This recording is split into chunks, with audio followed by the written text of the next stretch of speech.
A Lei nº 11.340, conhecida como Lei Maria da Penha, entrou em vigor em setembro de 2006. Ela define formas de violência doméstica e familiar contra mulheres e estabelece mecanismos para prevenir e prestar assistência às vítimas. Segundo dados de pesquisa Data Senado de 2011, 66% das brasileiras acham que a violência doméstica e familiar aumentou, mas 60% declararam que a proteção contra esse tipo de agressão melhorou após a criação da Lei Maria da Penha. O conhecimento sobre a lei também aumentou. Em 2011, 98% das mulheres declararam ter ouvido falar sobre a lei, contra 83% em 2009. Com 68%, o medo é a principal razão para se evitar a denúncia. A delegada Margarete de Freitas explica como funciona o processo de atendimento às vítimas de violência doméstica no momento em que procuram a delegacia. Então, primeiro ela passa por esse atendimento psicossocial, de psicólogos, assistentes sociais, para depois iniciar o procedimento policial. Ou seja, o RELS, que é o boletim de ocorrência, depois ela passa para a autoridade policial, depois vai ser ouvida em cartório sobre o fato, narrar o fato, o que aconteceu, representar ou não. Pergunta se a vítima quer que o agressor seja punido, seja processado criminalmente. Aí ela vai dizer se quer ou não, se for o caso, né? Porque o caso de lesão corporal não cabe se fazer essa pergunta. Depois vai para o cartório, onde ela vai solicitar as medidas protetivas, vai fazer um requerimento. É um procedimento simples que é encaminhado à justiça em 48 horas. São lidas as medidas protetivas e ela vai assinalar qual, dentre aquelas medidas protetivas, que é cabível naquele caso de violência que ela está sofrendo. Joyce Barbosa é uma dessas mulheres. Ela participa do projeto Dialogar, que visa direcionar a mulher com relação aos seus direitos e restabelecê-la emocionalmente.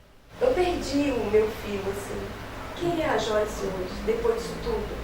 Onde está a minha essência, né? Em que momento eu permiti que outra pessoa agisse por mim? Reinaldo Pereira, coordenador do projeto, explica que Joyce já sofria violência muito antes que a agressão física acontecesse. A princípio ela não percebia essa violência, né? Que a gente chama de violência psicológica, violência moral, e por último veio a violência física, né? Quando ela percebe essa violência física que ela vem aqui. Tenho 33 anos, sou formada em administração de empresas, tenho 2 filhos e fui casada há 5 anos. Quando eu me casei, eu imaginava que o casamento pudesse ser não um conto de fadas, porque eu não era iludida com essa coisa dos sonhos, não era isso. Mas eu imaginava que eu seria feliz casada, eu queria construir uma família, ter filhos, né? Um marido ali do lado que fosse morrer comigo, velhinhos, nós 2 velhinhos. E quando a gente casou, a gente teve uma lua de mel linda, a gente foi para a Europa, fizemos um roteiro super romântico, fomos a Veneza, fomos a Paris, né? Lugares lindos, uma viagem linda. E assim, logo que a gente voltou também a realidade. Minha opinião já não tinha tanto valor mais, sabe? Eu não conseguia mais poder ser eu tinha que ser o que meu marido queria que eu fosse. Tive minha primeira filha, eu pensei que a vinda de um bebê poderia nos alegrar, né?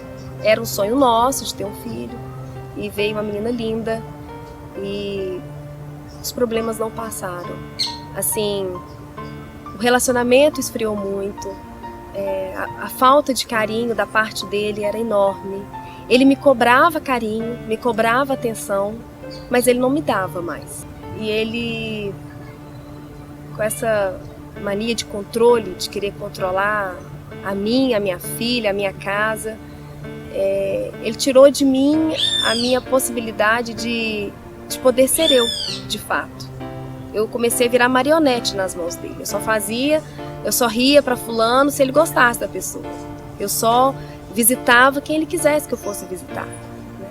Chegou um ponto que eu só ia da minha casa à casa dos meus pais, visitá-los, e pronto. Não estava tendo mais vida social. E aí eu falei com ele que a gente precisava de conversar então sobre isso, né? E ele falou, ótimo, vamos conversar mesmo? Vamos deixar as crianças na casa da sua mãe, não vamos conversar aqui em casa não. E aí ele me colocou no carro, deixamos as crianças da minha mãe e fomos para sair para conversar. Quando ele pegou assim a linha verde, a conversa não estava legal, eu só falei para ele assim, olha, eu acho que melhor será a separação. A gente faz isso de forma amigável, para a gente não sofrer mais, para as crianças não sofrerem, porque da maneira como está não está bom, né?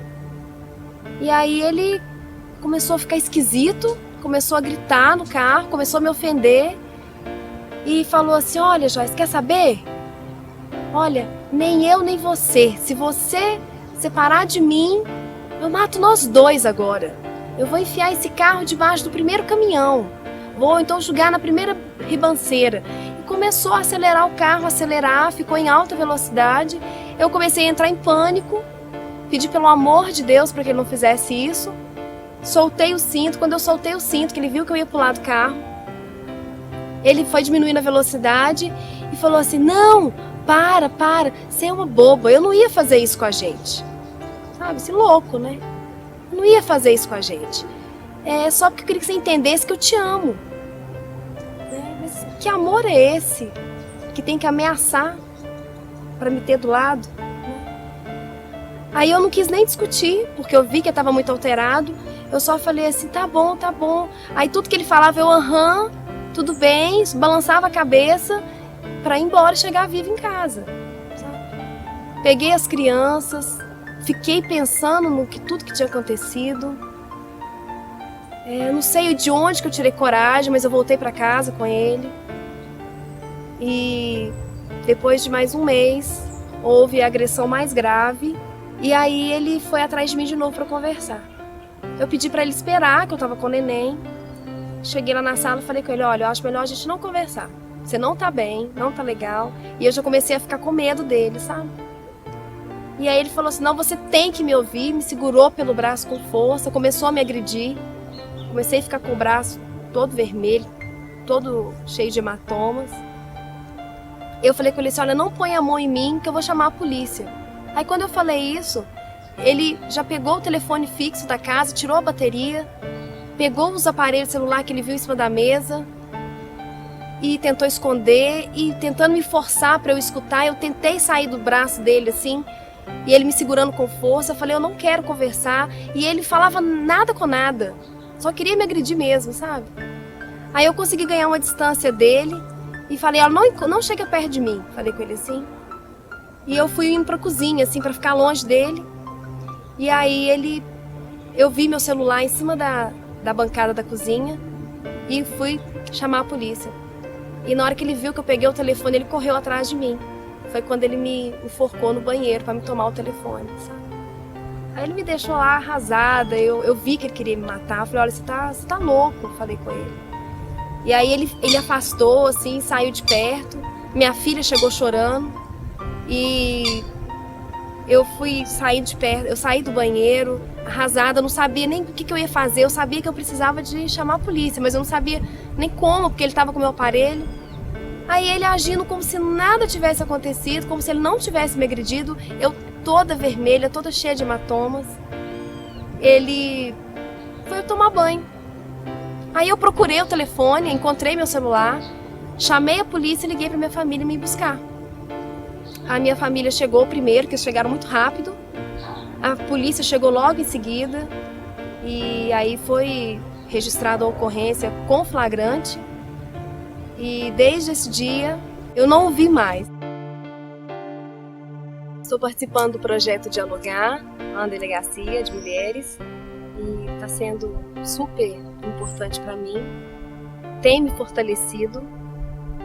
E facilita, dá abertura para eu poder contar o que eu vivi. Porque uma mulher agredida, ela deixa de ser ela, né? O sofrimento encobre.